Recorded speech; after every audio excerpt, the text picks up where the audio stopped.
Hey guys, ayan. Mag-love shoutout sa inyong lahat. Ayan. So, ayan. Flex ko lang sa inyo ang magandang painting na to. Half face. So, hindi yan naman talaga i-flex ko sa inyo.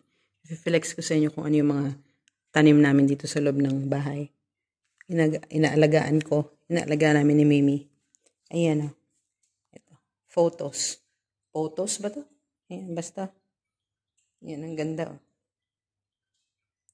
Magandang buhay nito kasi kahit hindi mo masyadong nilalagyan ng tubig is nabubuhay siya ng matagal. Pero ito, ay naku, ito tupakin.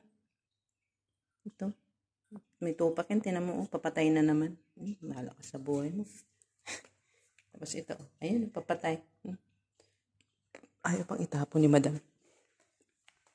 Tapos ito, ito pa. Ito, matagal na to. Dinatnan ko pa ito dito. 8 years na ako dito, nandito pa rin. Ito matagal talaga ang buhay niyan. Yan. Matagal ang buhay niyan. Sin matagal. Kahit hindi mo diligan na isang linggo. Tapos meron pa din dito. Same. Ayan. Same. Kahit hindi mo diligan. Kasi ano yan parang watery plants. Marami siyang tubig sa katawan ng halaman.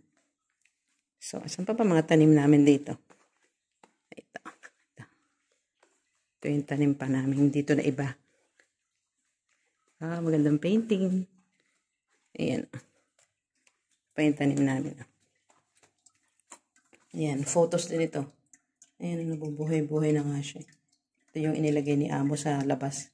Kasi daw, may masama daw espiritu. Kaya inilagay sa labas.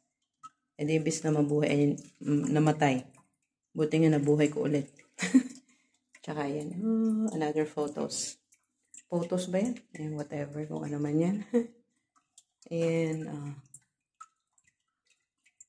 yan lang naman. Flex ko lang naman sa inyo. Aking magandang tanim. Tsaka ito yung half face. Yung isang face kanina nasa unahan. So, ayan. Painting. Horsey. Arabic ang sulat. Yan. Yan, aming mahiwagang hagdan, pataas. May mahiwagang piano. Ayan. Mga paintings. Ayan, May mahiwagang kabahayan. Puting-puti. Pag may dalaw ka, huwag kang uupo at mahirap maalis ang stain. Ayan. Yan,